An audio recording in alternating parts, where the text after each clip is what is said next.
Alright, let's try this again. And maybe not suck this time. What's up, everybody? Welcome back to Make It and Break It. My name's Andrew, and today we're still dealing with this thing not going anywhere for some reason that I don't understand. I don't have enough space up here to work on our Project Ute Chrysler array to do anything meaningful anyway. And, well, it's right around Thanksgiving, so I don't have a lot of time to go run somewhere else. So we're gonna continue the winter organizing, winter cleaning section of our channel in the garage build section, and get our workshop into a place where it actually works for us. So the last episode you saw in the garage build, I was working on getting designing and validating that it'll hold a little trolley system that will hold up this engine and transmission. It'd actually be one for each. I'm pretty sure I don't have something that would hold both of them. That would be aggressive, although it might actually. But the rest of this is just a complete utter disaster and needs to get fixed. So we're gonna start doing a lot of fabrication here. We got roll cages, crash bars, a kind of cool fab cart I think I'm sketching up for you guys, and I'll show you the kind of that build. All of that's gonna come up here, and I would like to be able to use all of this area to accomplish some of that stuff. Obviously, I can't do that right now. So next couple episodes on this garage build, we're going to actually get our workshop in working order. So if you've not seen the full tour, this is kind of the workshop area of my workshop. So I have a lot of space, but not a lot of car space. So one of the things I deal with being a home garage, and I think this is a pretty common problem, is I don't necessarily have enough space to work on all the projects and keep all my tools in here at once. That's why we have all this stuff up on the walls, trying to maximize the amount of tools we can have in at any one spot. But when it comes down to it, I really just can't keep a full welding and fab table out here and still park motorcycles and a car or a project in here, and my tools over there. So I have to use this area as kind of like my workbench and a lot of fabrication area. And obviously I have not been doing a good job of keeping that in hand, because the actual intention here is, if you follow this drywall line here, everything that side is all household storage, personal storage. We could keep things like, you know, backpacking gear and ski gear and stuff back there. So that stuff is things that we keep over there, and I'm actually gonna have to protect that. I'm probably put like a separating curtain or something over there just to keep dust and stuff from getting that way when we start working out here. And I actually intended this wall to be kind of like a 3D printing area. So I'm gonna get a new thing here. It might be a surprise, maybe in the next episode or two, or maybe in a 3D printing basics type video. There's gonna be a new item that'll go here. But all of this up here has got to hold all of my 3D printing material and accessories. Stuff like this, which is a 3D printing filament. This is from Sunlulu. It's actually a transparent PLA, so you can actually see through it somewhat. And that's really used in a lot of cosplay areas and could provide some interesting parts for a car. So we have some of that. I'm gonna play with some of that in the future, but I need to know, because I have some of that. I have some blacks, I have some oranges, I have some blues, and then I've got some really cool stuff over here, some polycarbonates, some ABS, some nylons, which I need to start playing with, because that's functional aluminum replacement parts that we can make out of those. But I don't necessarily have a good inventory of those, which is why I need to get this all in a row. And then kind of in this corner is going to be like a little data station, because a lot of the 3D printers that I may or may not use in like this area are going to be less sophisticated than the Raise 3D version. So I probably will want a local data station to grab and transfer files and stuff.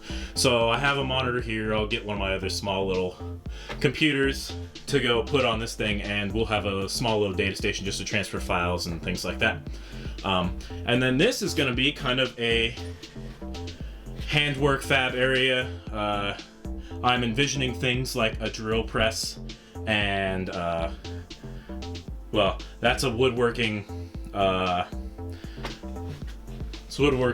chuck here, but we can move this into a spot where it's useful, and then this will be kind of like an automotive handwork prep area with a lot of storage underneath for engines and the engine that's out there that we pulled from the Chrysler.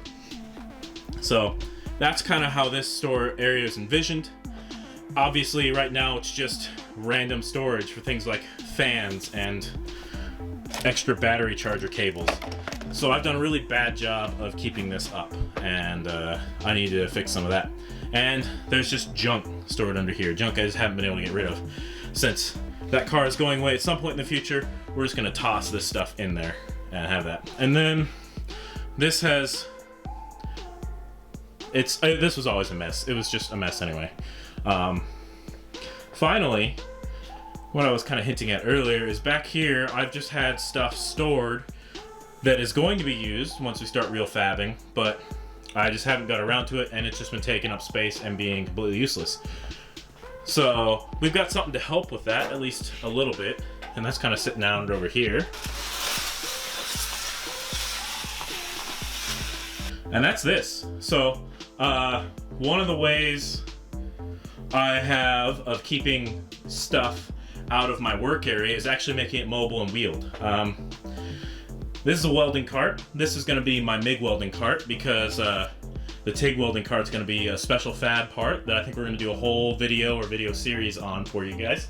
But this is our MIG welding cart. Harbor Freight's actually a good deal right now. So I picked it up, and we're gonna go set up our whole MIG welding setup on here and start getting some of this stuff out of the way. I might open that up for you guys. That's a real cool piece of kit right there. And yeah, so we're gonna try and make all this useful here for us. I wish I had a 2-car garage. That would mean I could be working on projects right now. But this, I think, is a struggle for everyone who's working out of their home garage to do crazy projects, and then you always run out of space. Maybe you don't necessarily have as much workshop space as I do, but if you have a 2-car garage and one side is a bunch of workshop and fab gear, that's pretty much what I have here, except I just don't have the option of pulling the fab gear out and putting another car in the workshop space. So I'm hoping that you find this a little bit interesting and informative to help you with your own home garage and thinking about how to organize yourself for maximum effectiveness. I gotta get going.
Hi, Bob.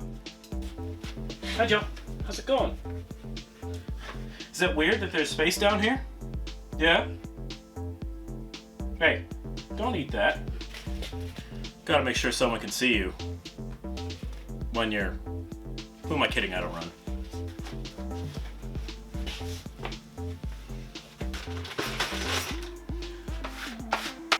That's so much better. Holy crap.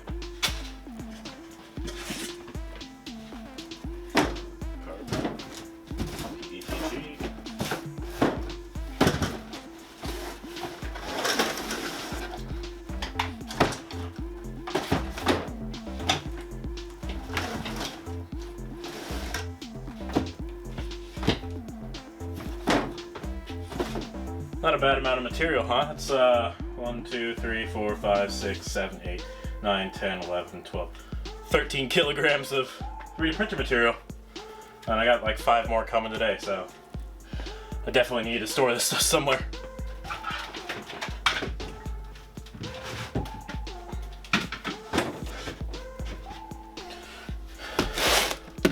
Another delivery here, so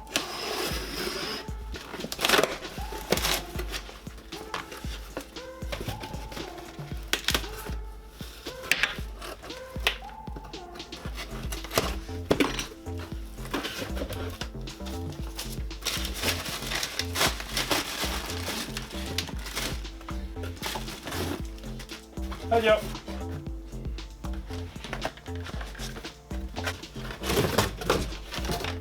Next on our winter cleaning episode here, put together our handy dandy welding cart. This is gonna be my big welding cart. The idea here is I can't store any like real substantial amount of tools out there and still keep all my workspace, so I need to put welding gear and foldable stands and stuff like that on carts so that I can move them in and out as needed. So let's go put this thing together.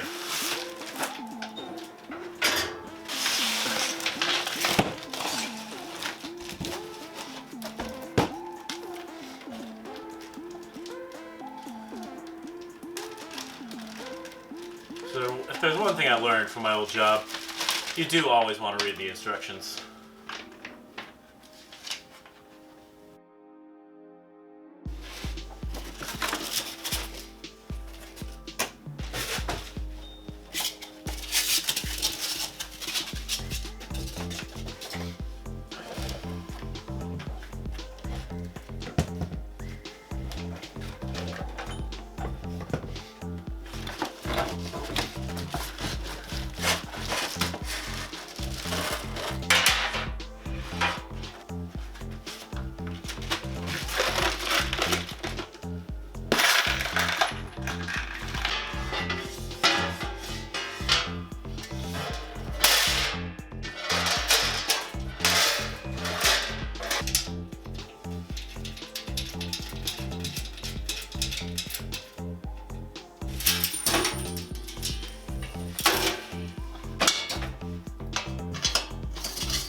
Alright, other camera died, so we'll do a little quick walk around here. This is the MIG welding setup. So this is the Harbor Freight Special. But for MIG machines, the Harbor Freight MIG Max or even the Omni Pro or whatever it's called. It's pretty good for the price. Actually, it's pretty good value. So, got your machine, got your tooling. Bottom is materials and welding helmets and stuff like that. I keep my welding helmet somewhere else. Yeah, go up here. You got your C25 gas, which is what I tend to MIG most with. You don't necessarily need to use C25. There's a bunch of other gases. C25, for instance, is 25% CO2, 75% argon. So the C25 comes from the amount of CO2 that's in it. And yeah, so got your gloves. MIG can get a little hot and sparky, so I do have some arm sleeves there. I don't use arm sleeves when I TIG, just because if you need arm sleeves when you TIG, you're probably doing something wrong. Actually pretty impressed with this this cart. It's a little wobbly, but it's not too bad. But there's definitely things I can take from it and learn from it, and then apply it for the next cart, which is for that yellow machine over there, which is my TIG machine.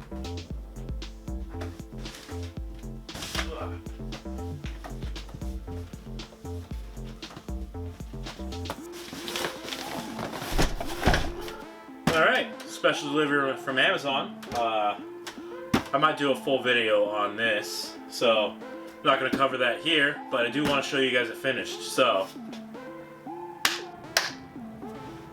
and here it is. This is a Creality CR-10, very basic model. We're running through like an intro to 3D printing series with it, but that'll be a different video entirely. And with our welding cart made, I think that's it for us today. So thanks for watching Winter Projects with Make It and Break It. My name's Andrew. If you like this video, definitely hit like. Comment down below if you have ideas, comments, questions, concerns. If you like what we're doing in this channel, we've got, right now, we're doing a little garage build because we don't have the space out in the garage, but we do motorsports builds, motorcycle builds, all sorts of stuff. So if you like any of that stuff, definitely subscribe and watch all the videos. Anyway guys, thanks for watching. Again, my name's Andrew. This is Make It and Break It, and we'll catch you later.